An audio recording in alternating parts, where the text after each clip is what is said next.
পরিবেশ নিয়ে বড় ভাবনা মুখ্যমন্ত্রীর। পরিবেশ দেবতাকে ঘিরে বছরে একদিন বিশেষ উৎসবের ইঙ্গিত।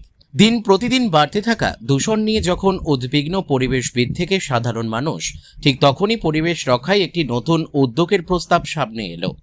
আসানসোল গার্লস কলেজের অধ্যক্ষা ও বিশিষ্ট পরিবেশবিদ স্বাতী নন্দী চক্রবর্তী সম্প্রতি কলকাতায় আয়োজিত এক অনুষ্ঠানে রাজ্যের মুখ্যমন্ত্রীর কাছে আগামী দিনে পরিবেশ রক্ষা নিয়ে তার ভাবনা সম্পর্কে জানতে চান। এর জবাবে মুখ্যমন্ত্রী জানান, আগামীতে নতুন সরকার গঠনের পর পরিবেশ সম্পর্কে মানুষের সচেতনতা বাড়াতে বছরের একটি দিনকে বিশেষভাবে পরিবেশ সচেতনতা দিবস হিসেবে ঘোষণা করার বিষয়টি বিবেচনা করা হবে। আপনার লিডারশিপেতে এই কয়েক বছর বাংলা পরিবেশে অনেক এগিয়েছে। আমরা ন্যাশনাল ক্লিন এয়ার প্রোগ্রামে আমাদের পার্টিকুলেট ম্যাটার্স 10কে অনেক কমাতে পেরেছি, এবং আপনার যেভাবে ঝাড়খণ্ডে বায়োশিল্ড যেভাবে আপনি তৈরি করার যে পরিকল্পনা এবং কিছুটা কাজ এগিয়েছে, তার জন্য আমরা অনেক অনেক কৃতজ্ঞ। আপনার কাছে একটাই শুধু জানতে চাইবো, আমাদের আগামী দিনের পরিবেশের জন্য আপনি কি বার্তা রাখছেন? না, আমি একটু পরিবেশ প্রেমী মানুষ। আমার সবুজের উপর অনেক গান আছে এবং বটবৃক্ষ টিক্ষ সবকিছু নেই, কারণ আমি মনে করি চন্দ্র সূর্য গ্রহ তারা একেবারে স্বর্গ মর্ত পাতাল, প্রকৃতি মাতা প্রকৃতি দেবতা, আমি প্রতিদিন তাদের স্মরণ করি। এবং আগামীবার আমরা জিতে আসলে আমরা আসবো অবশ্যই, তবুও ইলেকশনের আগে এরকম বলতে হয়, কথার কথা। তখন আমি একটা দিন উৎসর্গ করব প্রকৃতি দেবতার উদ্দেশ্যে। ধন্যবাদ, ধন্যবাদ দিদি। মুখ্যমন্ত্রীর এই আশ্বাসে স্বাভাবিকভাবেই খুশি স্বাতী নন্দী চক্রবর্তী। তার মতে, আসানসোলের মতো শিল্পাঞ্চলে বসবাস করার কারণে তিনি দূষণের সমস্যা খুব কাছ থেকে দেখেছেন। তাই শুধুমাত্র প্রশাসনিক উদ্যোগ নয়, পরিবেশ রক্ষায় সাধারণ মানুষের সচেতনতা বাড়ানোও অত্যন্ত জরুরি।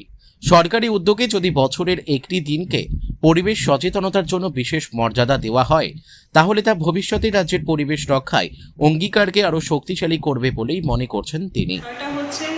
অবশ্যই আমরা যে পরিস্থিতির মধ্যে দিয়ে যাচ্ছি যে পরিবেশের ক্ষেত্রে, সেখানে এটা এই ধরনের একটা প্রাপ্তিকে সত্যি একটা সাধুবাদ আমাদের যারা পরিবেশ নিয়ে কাজ করি, এবং সব জায়গাতেই, কারণ পরিবেশ হচ্ছে এমন একটা বিষয় আমাদের জীবন ধারণের ক্ষেত্রেই এটা কিন্তু একটা ভীষণ একটা দরকারি জায়গা, যেখানে আমাদের পরিবেশটা সুরক্ষিত থাকুক, তবেই কিন্তু আমাদের আগামী প্রজন্ম বলুন বা আমরা সুস্থ থাকতে পারবো বা সুস্থভাবে বাঁচতে পারবো।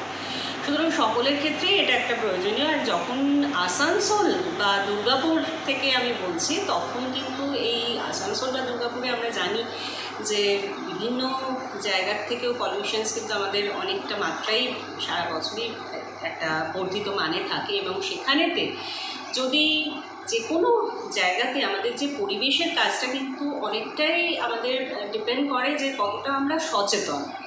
সরকার তো অনেক কিছু নিয়ম বা অনেক কিছুকে আরোপ করবে, সেটা আমরা সকলেই চাই, কিন্তু আরেকটা যে জিনিসটা থাকে যে মানুষ কতটা সচেতন হয়েছে, এবং সেদিক থেকে পরিবেশের জন্য যদি আরও একটা দিনকে আমরা উৎসর্গ করতে পারি, এটা কিন্তু একটা সচেতনতার বার্তা দেবে সকলের কাছে।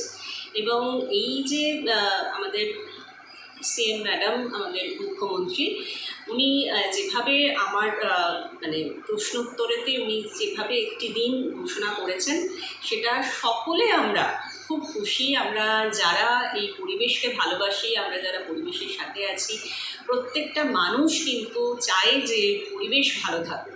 সুতরাং যদি এই ধরনের একটা দিন উৎসর্গের মাধ্যমে আমাদের কিছুটা কার্বন ফুটপ্রিন্টও কমে, তাহলেও কিন্তু সেটা একটা সচেতনতা এবং পরিবেশকে রক্ষার উদ্দেশ্যে একটা ছোট্ট অবদান থাকবে বলে আমি মনে করি। সুতরাং এটা অবশ্যই আমাদের কাছে একটা পরম প্রাপ্তি। যদিও উনি যেটা বলেছেন যে অবশ্যই আফটার ইলেকশনস, সুতরাং আমাদের একটা সেই বার্তা আমরা পরিবেশের জন্য পেয়েছি, এবং সেটা নিয়ে আমরা সকলেই খুশি।